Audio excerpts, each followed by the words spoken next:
ऐसे घनघोर जंगलों से होते हुए बाबा की डोली धीरे धीरे अपने पौराणिक जो रास्ते हैं उन रास्तों से पहुंचती है अपने भक्तों के बीच। तो बने रहें, जंगल का सफ़र काफ़ी बाकी है।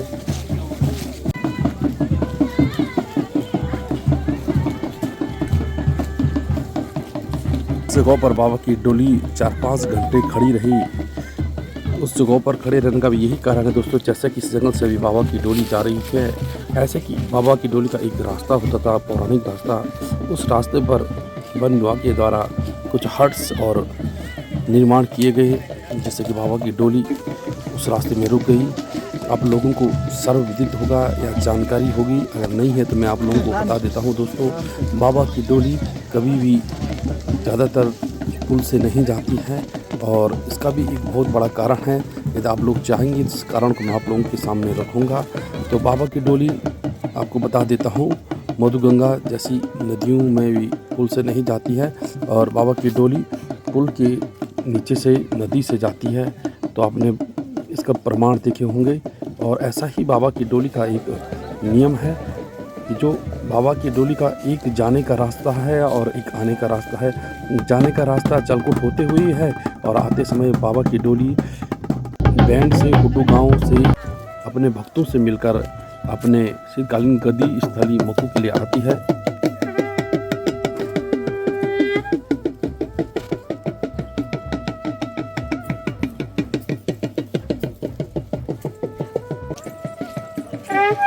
तो दोस्तों यहाँ से गांव दिखने शुरू हो जाते हैं। यहाँ से भगवान तुंगनाथ की डोली अपने भक्तों की ओर झुकती है और उन्हें बताती है, इंतजार करो, मैं आ रहा हूँ। लेट तो जरूर होगी लेकिन मैं आप लोगों को आशीर्वाद दूंगा। सभी दिशा दिहानी को मैं मिलकर जाऊंगा। और बाबा के भक्त बाबा के साथ बने होते हैं।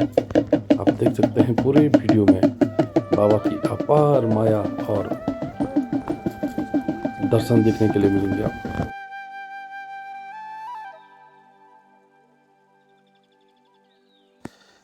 धीरे धीरे बाबा की डोली खेत खलिहानों से होते हुए, हरे मैदानों से होते हुए, भरे जंगलों से होते हुए हुड्डू गांव के नज़दीक पहुंचती है।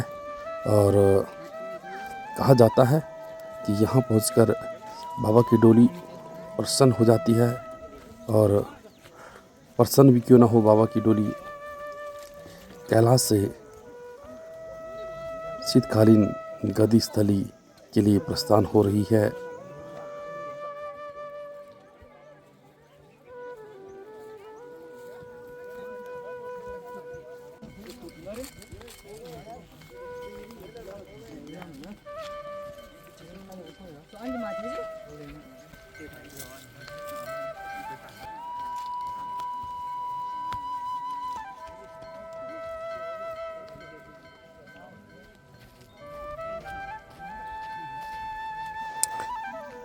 कहा जाता है कि जो ये भूमि है, कृषि भूमि चाहे किसी के नाम क्यों न हो, ये समस्त भूमि हमारे क्षेत्र में बाबा तुंगनाथ के नाम होती है।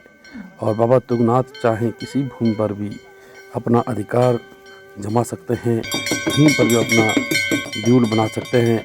इसमें कभी किसी किसान को आपत्ति नहीं होती है। सभी बाबा का जो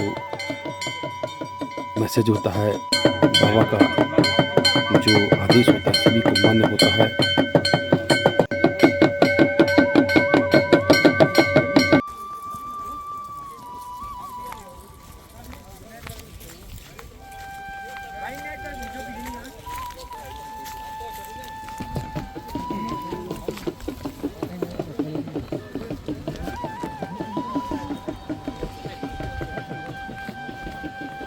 खेत खलिहान और धारदारों से उठती हुई बाबा की डोली धीरे धीरे गांव के बीच पहुंच जाती है।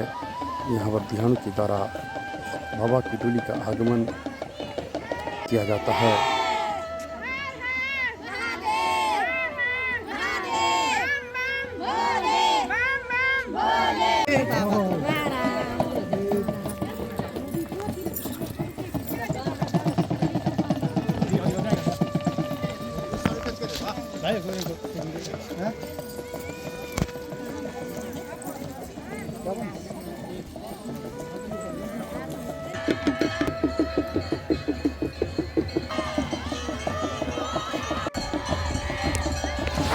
धीरे धीरे बाबा की डोली हुड्डू गांव में पहुंच जाती है।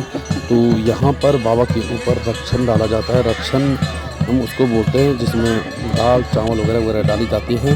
जो भैरवनाथ के साथ उसके अन्य गण हैं उनके लिए प्रसाद दिया जाता है ताकि निश्चित किया जाए। और गल हो चुके हैं।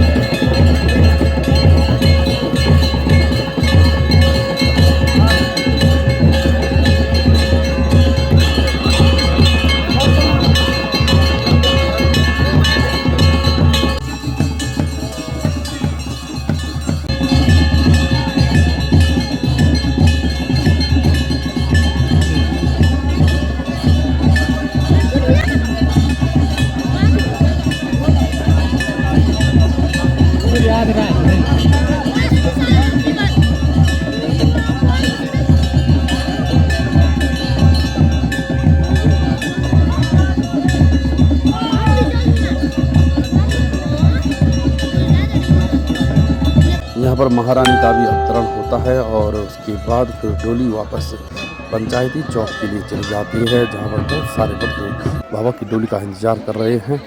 आप देख सकते हैं भक्त लोग बाबा की डोली का आने का इंतज़ार कर रहे हैं और कुछ समय बाबा की डोली पहुँच जाती है और अब भक्तों की खुशी का कोई ठिकाना नहीं रहता है।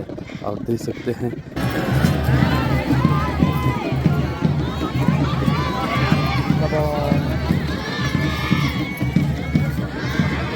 यही बाबा का रौद्र रूप होता है।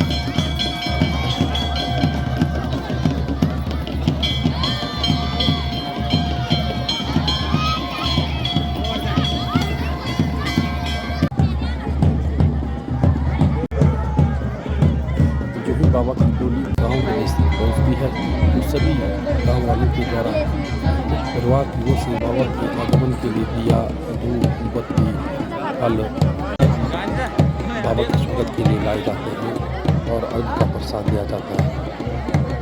देख सकते हैं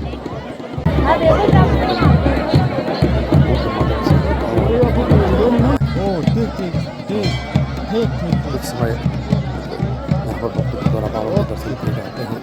अच्छा बाबा के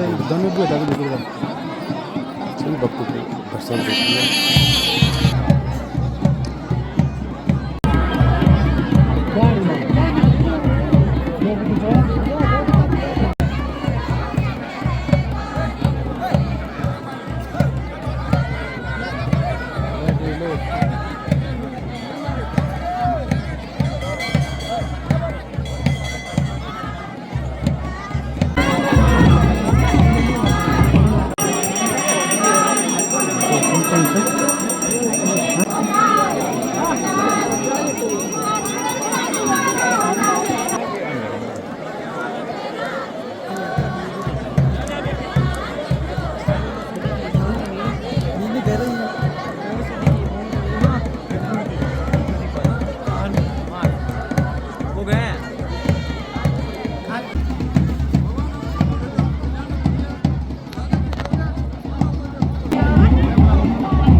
देर हो गई है बाबा की डोली के लिए। इसके पश्चात बाबा की डोली निकलती है बनतोली के लिए और सभी भक्त बाबा के दर्शन कर खुद को सौभाग्यशाली महसूस करते हैं।